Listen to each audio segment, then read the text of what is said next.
नमस्कार। इस वीडियो में हम करने वाले हैं क्लास 8 का फोर्स ऑफ फ्रिक्शन कर रहे थे, जिसमें टाइप्स ऑफ फ्रिक्शन हमारा बचा था। पिछले वीडियो में कुछ प्रॉब्लम होने के कारण हमने अलग से ये बनाया है टाइप्स ऑफ फ्रिक्शन। ठीक है, तो टाइप्स ऑफ फ्रिक्शन में हमें पढ़ना है मेन 3 तरह का, जिसमें पहला है स्टैटिक फ्रिक्शन, दूसरा है स्लाइडिंग फ्रिक्शन और तीसरा है रोलिंग फ्रिक्शन। और सबसे इंपॉर्टेंट क्या है, तीनों को कंपैरिजन।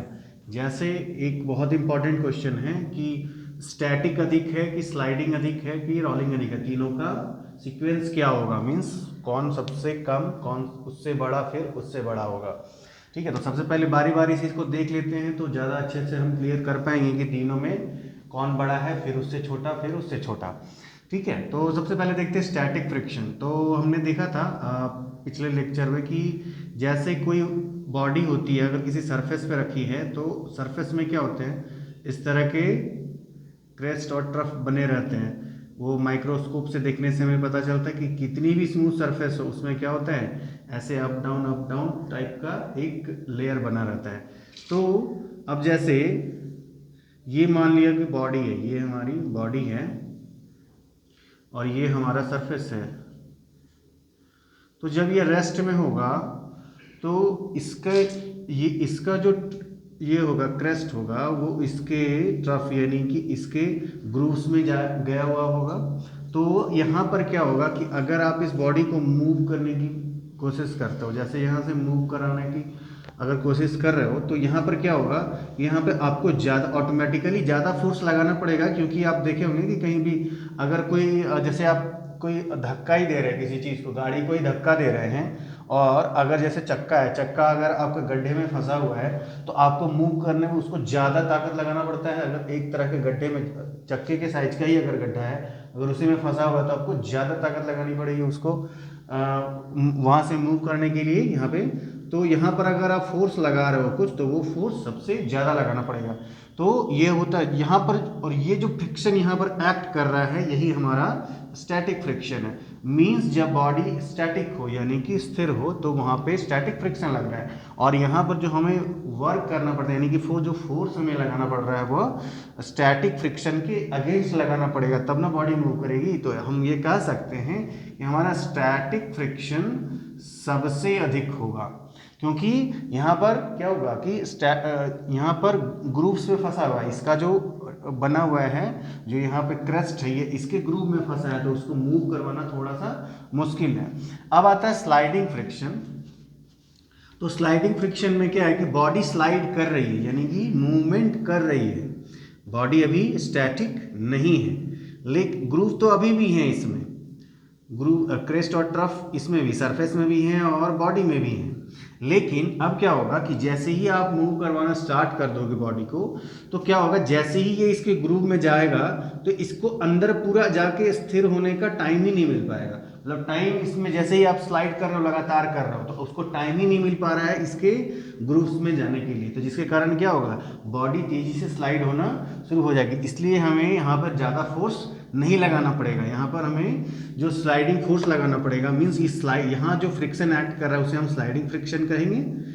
और ये स्लाइडिंग फ्रिक्शन जो एक्ट कर रहा है यहाँ पर, यहाँ जो एक्ट कर रहा है, इसके अगेंस्ट में हमें ज़्यादा फोर्स नहीं लगाना पड़ेगा। क्यों? क्योंकि इसको टाइम ही नहीं मिल पा रहा है इसके अंदर सेटल होने का।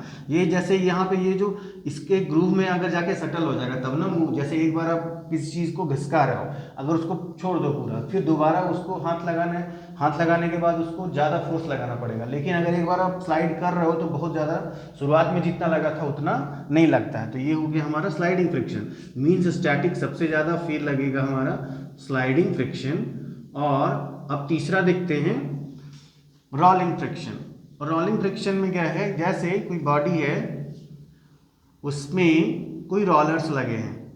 जैसे आप ट्रैवल करते होंगे तो ट्रॉली होती है, ट्रॉली में आजकल मैक्सिमम ट्रॉली उसी तरह आने लगी है कि उसमें क्या लगे रहते हैं, व्हील्स लगे होते हैं, छोटे छोटे चक्के लगे रहते हैं, जिसके कारण क्या होता है कि आपको कहीं भी उसको सामान को लाने ले जाने में बहुत ज़्यादा परेशानी नहीं होती है, आराम से आप उसको एक जगह से दूसरी जगह खींच सकते हो। तो क्यों खींच सकते हो? क्योंकि वहाँ पर रोलर लगे। यहाँ पर जब देखो, यहाँ पर जब रोलर लगा हुआ है तो क्या हो रहा है कि यहाँ पर जो यहाँ का जो ग्रूव था, यहाँ पर जो ग्रूव था वो ग्रूव में इसको जगह ही नहीं मिल पा रहा है ना, तो इसलिए वो क्या हो रहा है कि ग्रूव में सेटल होने का तो दूर, ग्रूव में इसको जगह ही नहीं मिल पा रहा है, ये लगातार स्लाइड हो रहा है। तो आप यहाँ पर चक्का जब लगा दोगे इसमें, यानी कि रोलर जब लगा दोगे, तो वहाँ पर रोलिंग फ्रिक्शन एक्ट करने लगेगा, और जब रोलिंग फ्रिक्शन यहाँ पर एक्ट करेगा तो हमें बॉडी को मूव करवाने में सबसे कम फोर्स लगेगा, इसीलिए हमारा रोलिंग फ्रिक्शन सबसे कम होगा। रोलिंग फ्रिक्शन सबसे कम होगा तो मीन्स उसको रोल करवाना हमारे लिए सबसे आसान होगा। तो ये हमारा हुआ इसका सीक्वेंस, स्टैटिक हमारा सबसे अधिक, फिर आएगा स्लाइडिंग और फिर आएगा रोलिंग। तो और कैसे कैसे आया हमने देख लिया, ठीक है। तो इसके रिगार्डिंग आपको कोई भी डाउट हो तो आप पूछ सकते हैं। अगला हम देखते हैं फ्रिक्शन इन डेली लाइफ। जैसे फ्रिक्शन हम लोग कहाँ कहाँ ये करते हैं, एक्सपीरियंस करते हैं, या फ्रिक्शन को कैसे घटा या बढ़ा सकते हैं, ठीक है। जैसे देखते हैं फ्रिक्शन इन डेली लाइफ।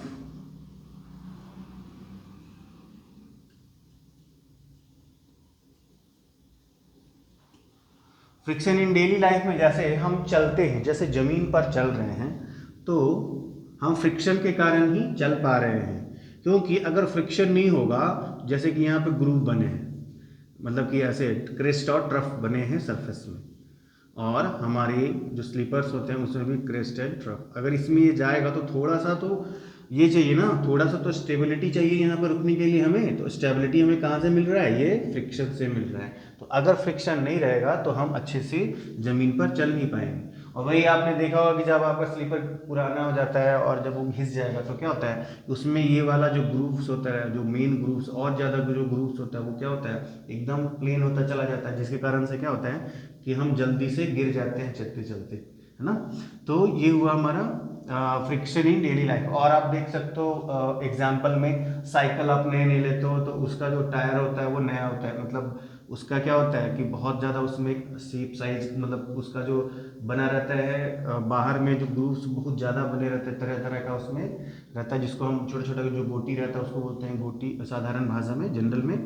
तो वो क्या करता है कि सरफेस पे फ्रिक्शन लगाता है ना, छोटा छोटा जो रहता है वो फ्रिक्शन लगाता है, जिसके कारण से हमारी साइकिल की ग्रिपिंग होती है वो बहुत अच्छी होती है, ठीक है। अब जैसे आप देखे होंगे कि कोई कोई बाइक में आजकल इतनी मतलब कि ट्रक का जितना बड़ा टायर होता है उतना बड़ा टायर किसी किसी बाइक का भी होता है। तो वो बाइक्स में क्या होता है कि ग्रिपिंग बहुत अच्छी करता है, तो जितना ज़्यादा फ्रिक्शन लगेगा ग्रिपिंग उतनी अच्छी होगी, तो जितनी ज़्यादा ग्रिपिंग होगी तो उतना अच्छा हमारा ये रहेगा। मतलब अगर आप मूव कर रहे हो तो स्किडिंग वगैरह का डेंजर, मतलब कि उसका खतरा नहीं रहेगा, ठीक है। तो अब कुछ एडवांटेजेस और डिसएडवांटेजेस देख लेते हैं। जैसे डिसएडवांटेजेस में क्या है, एडवांटेजेस तो हमने देख लिया कि फ्रिक्शन के बिना हम चल नहीं सकते, फ्रिक्शन के बिना हम बिना गिरे चल नहीं सकते, उसके अलावा साइकिल नहीं चला सकते, कोई भी और कोई भी काम। जैसे उसके बाद है, जैसे आप माचिस जलाते हो तो माचिस में भी क्या हो रहा है कि जैसे ही आप माचिस की तीली को माचिस में रगड़ते हो तो वहाँ पर क्या होता है, फ्रिक्शन होता है,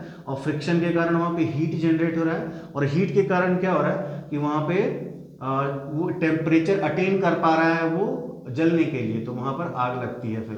तो ये हुआ फ्रिक्शन का कुछ एडवांटेज। अब कुछ डिसएडवांटेजेस देख लेते हैं। जैसे आप कोई भी चीज़ होती है, जैसे कि अब लोहे की गेट ही देख लो, जब पुरानी हो जाएगी तो वो बहुत ज़्यादा आवाज़ करने लगता है ना। तो वो क्या होता है, क्योंकि उसका जो सरफेस है वो घिस चुका है।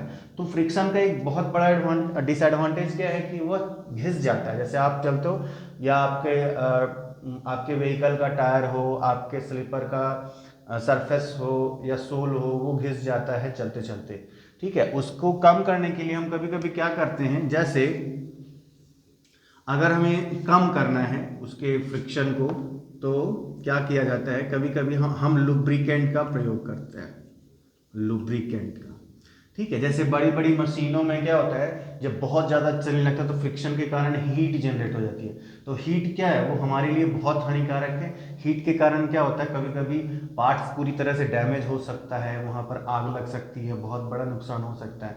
तो उसके लिए हम क्या करते हैं, लुब्रिकेंट लगाते हैं, क्योंकि बहुत बड़ी बड़ी मशीनों में क्या होता है कि बहुत ज़्यादा वर्क करना पड़ता है, बहुत वर्कलोड अधिक होता है, फोर्स अधिक लगता है। फोर्स अधिक लगने से क्या होता है कि वहाँ पे फ्रिक्शन अधिक लगेगा, और जब फ्रिक्शन अधिक लगेगा तो वहाँ पर हीट ज़्यादा जनरेट होगी। हीट ज़्यादा जनरेट होगी तो उसको हीट को कम करने के लिए हम लुब्रिकेंट का यूज़ करते हैं। लुब्रिकेंट डालने से क्या होता है, उसका टेम्परेचर डाउन हो जाता है। टेम्परेचर डाउन हो जाता है, टेम्परेचर डाउन होने के कारण क्या होता है कि वहाँ पे आग लगने से वह बच जाता है। और सबसे पहला क्या हुआ, तो लुब्रिकेंट डाले तो क्या हुआ, फ्रिक्शन कम किया, फ्रिक्शन कम हुआ तो हीट कम हुआ, हीट कम हो जाने से क्या हुआ कि वहाँ पर आग लगने से वहाँ पर बच गया। और जैसे आपने पुरानी गाड़ियों में भी देखा होगा कि पहले पहले तो वाटर कूल्ड आते थे, जो कार्स वगैरह पुरानी कार्स वाटर कूल्ड, आजकल तो एयर कूल्ड आ गया है।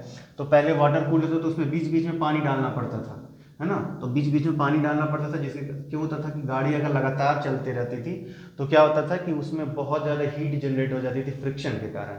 इंजन जैसे मूव कर रहा है, इंजन में क्या बने रहते हैं, इंजन में पिस्टन्स वगैरह होते हैं। तो पिस्टन्स वगैरह जब मूव करते हैं तो इस सरफेस पे जैसे मूव कर रहे हैं तो क्या हो रहा है, यहाँ पे बहुत ज़्यादा फ्रिक्शन के कारण हीट जनरेट होता था। और ये हीट क्या करता था, अल्टीमेटली दूसरे पार्ट्स में ट्रांसफर हो जाता था, और जो इंजन के आसपास का है तो वहाँ पे क्या किया जाता था कि पानी डाल के उसको ठंडा किया जाता था। तो वहाँ पर पानी जो है वो लुब्रिकेंट का काम करता था। ऐसे बहुत सारी चीज़ों को आप देख सकते हैं, अनगिनत हैं।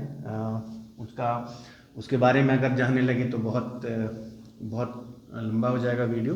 ठीक है, अगला देखते हैं हम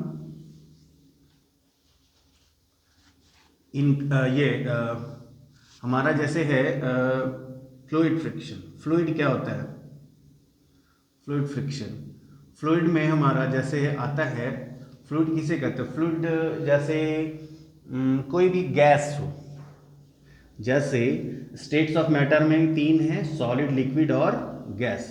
तो लिक्विड और गैस को मिलाकर हम मानते हैं कि यह फ्लूइड है। ठीक है, इसको हम फ्लूइड कहा जाता है। ठीक है, तो ये हुआ। अब है कि अब इस दोनों में यानी कि गैसियस स्टेट में और लिक्विड स्टेट में जो फ्रिक्शन एक्ट करेगा उसे हम फ्लूइड फ्रिक्शन कहेंगे। जैसे अगर आप पानी में तैरते हो या पानी में जाते हो तो आप देखे होंगे कि आपको ज़्यादा परेशानी होती है चलने में, है ना। और यही जब आप जमीन पर चलते हो तो उतनी परेशानी नहीं होती। ऐसा क्यों होता है, जैसे देखिए सबसे ज़्यादा जो फोर्स, जो फ्रिक्शन लगता है वो सॉलिड के बीच में लगेगा, सॉलिड के बीच में। फिर जो लगता है वह लिक्विड के बीच में लगेगा, लिक्विड इन लिक्विड या सॉलिड लिक्विड कह सकते हो। और सबसे कम जो लगता है लिक्विड, और सबसे कम जो लगेगा वो लगता है सॉलिड और गैस के बीच में। ठीक है, तो यहाँ पर क्या हो रहा है, बाकी सारा कुछ जो भी कॉम्बिनेशन होगा आपका सॉलिड लिक्विड गैस, ये सब का कॉम्बिनेशन ये दोनों के बीच में ही आएगा। तो सॉलिड के बीच का मतलब क्या हुआ, जैसे हमारा सरफेस सॉलिड है, उस पर सॉलिड कोई बॉडी है वो मूव कर रही है तो वो सॉलिड हो गया। सॉलिड गैस क्या हुआ कि सॉलिड पे कोई गैस मूव कर रहा है, यानी कि सॉलिड पे कोई एयर मूव, तो यानी कि सॉलिड पे एयर का मूव करना बहुत आसान है। ठीक है, लेकिन सॉलिड पे सॉलिड का मूव करना बहुत मुश्किल है। अब आते हैं कि हमें वहाँ पे चलने में परेशानी क्यों होती है, क्योंकि पानी हमारा क्या है, लिक्विड है। और यहाँ पर हम जो पानी में चलते हैं तो हमारा कॉम्बिनेशन हो जाता है, वो क्या हो जाता है, सॉलिड और लिक्विड का कॉम्बिनेशन हो जाता है, जो कि फोर्स ऑफ फ्रिक्शन वहाँ पर ज़्यादा एक्ट करने लगता है। और वो जो फ्रिक्शन एक्ट कर रहा है वहाँ पर वो फ्लूइड फ्रिक्शन कहलाता है। ठीक है, अब जैसे है बहुत सारी मछलियाँ हैं, या आपका ये है क्या नाम है, मछली है या मगरमच्छ है या दूसरा कोई भी जो पानी में रहने वाला जीव जंतु है, या हवा में उड़ने वाले जैसे बर्ड्स हैं, बर्ड्स वगैरह जो फ्लाई करती हैं वो कैसे फ्लाई करती हैं, तो उनका शेप होता है कुछ इस आकार का, जिसको हम स्ट्रीमलाइन्ड कहते हैं, है ना। जैसे हिंदी में नौका का, नाव के आकार का, तो नाव ऐसा ही क्यों बनाया जाता है, क्योंकि यहाँ पर फोर्स ऑफ फ्रिक्शन एक्ट कर सके, यानी फ्लूइड फ्रिक्शन यहाँ पर अच्छे से एक्ट कर सके। जैसे हम जानते हैं कि चलने के लिए हमें किस चीज़ की ज़रूरत है, फ्रिक्शन की। अगर फ्रिक्शन नहीं रहेगा तो हम चल नहीं सकेंगे। यही अगर आप कोई गोल, जैसे कि नाव हमने बनाया, ये स्ट्रीमलाइन इस आकार का हमने नाव बनाया है, तो अगर हमने पूरा गोल नाव बना दिया तो क्या होगा, तो जब गोल नाव बना देंगे तो क्या होगा कि जैसे ही इस पे ये कुछ वाटर पार्टिकल्स आएंगे तो ये इस डायरेक्शन में आई, तो क्या होता है कि यह यहाँ पे सेपरेशन हो जाता है इसका, यहाँ से यह अलग हो जाती है, वाटर पार्टिकल्स जो होंगी वो यहाँ से सेपरेट हो जाएंगी, और जब सेपरेट हो जाएंगी तो यह सरफेस क्या हो जाएगा, वो सेपरेशन हो जाएगा, सेपरेशन के कारण क्या होगा, यह डूब जाएगी, यह पानी में, मतलब कि पानी के फ्रिक्शन को, यानी कि पानी में चल नहीं पाएंगे। इसीलिए नौकाकार यानी कि स्ट्रीमलाइंड शेप को हम सबसे ज़्यादा यूज में लाते हैं। जैसे एरोप्लेन का भी शेप ऐसा ही क्यों रहता है, स्ट्रीमलाइन क्यों रहता है, क्योंकि उसे एयर फ्रिक्शन को ओवरकम करना है और एयर में ही चलना है, तो एयर के फ्रिक्शन में चलने के लिए हमें इस शेप की जरूरत पड़ती है। इसीलिए मछली का भी शेप यही है, नाव का भी शेप यही है, उसके बाद आपका सबमरीन्स जो होते हैं उसकी भी शेप यही रहती है, आपके जो ये रहते हैं क्रूज वगैरह रहते हैं वो भी इसी शेप के होते हैं। और तो और अगर कोई डाइव लगा रहा है, कोई जैसे स्विमर है तो डाइव लगाता है तो क्या करता है, दोनों हाथ को ऐसे ऊपर करके इसी शेप में बन जाता है ना, पूरा गोल करके ऐसे डाइव लगाता है। तो ऐसा क्यों करता है, क्योंकि वो स्ट्रीमलाइंड शेप अपने आप में बना देता है। स्ट्रीमलाइंड शेप में क्या होता है कि यहाँ पर धीरे धीरे, जैसे ही वाटर यहाँ पे आई तो धीरे धीरे इसको टाइम लगता है यहाँ पर डेवलप होने में, यहाँ पर जो बाउंड्री डेवलप हो जाती है जिसके कारण से यहाँ पर इसको चलने में आसानी होती है। इसीलिए बर्ड्स भी देखे होंगे, बर्ड्स इसी शेप का रहता है, सारे लोग क्यों नहीं उड़ सकते हैं, क्योंकि उनका शेप ऑटोमेटिकली ऐसा बनाया गया है कि वह एयर फ्रिक्शन को ओवरकम कर सकें और साथ ही साथ क्या कर सकें कि यहाँ पर उस शेप के कारण वहाँ पर क्या होगा कि उसका सेपरेट भी ना हो, यानी कि जो फ्रिक्शन फोर्स ऑफ फ्रिक्शन लग रहा है वो सेपरेट भी नहीं होना चाहिए और उससे अधिक भी होना चाहिए, तब ना हम उड़ पाएंगे। और जैसे क्या होता है, साथ में यह भी है, एनर्जी की भी बात है। यहाँ पर क्या हो रहा है कि एनर्जी लॉस ज़्यादा है ना, जैसे एनर्जी लॉस ज़्यादा है, लेकिन यही जब बर्ड्स उड़ती हैं हवा में तो क्या होता है कि उनका एनर्जी लॉस कम हो जाता है, क्योंकि वह मतलब कि उनका ऐसा शेप, स्ट्रीमलाइन शेप होने के कारण क्या होता है कि उनको एनर्जी लॉस, मतलब एयर फ्रिक्शन को ओवरकम करने में एनर्जी लॉस सबसे कम होगा। तो ये था हमारा कुछ फ्रिक्शन के बारे में, types of friction, fluid friction. अगर कोई टॉपिक छूट गया हो या आपको कोई डाउट हो तो आप बेझिझक पूछ सकते हैं। वीडियो देखने के लिए आपका धन्यवाद, और आगे की वीडियोस में हम लोग और टॉपिक्स लेकर आएंगे। अगर आपको किसी टॉपिक पे वीडियो चाहिए तो आप कमेंट जरूर करें। Thank you.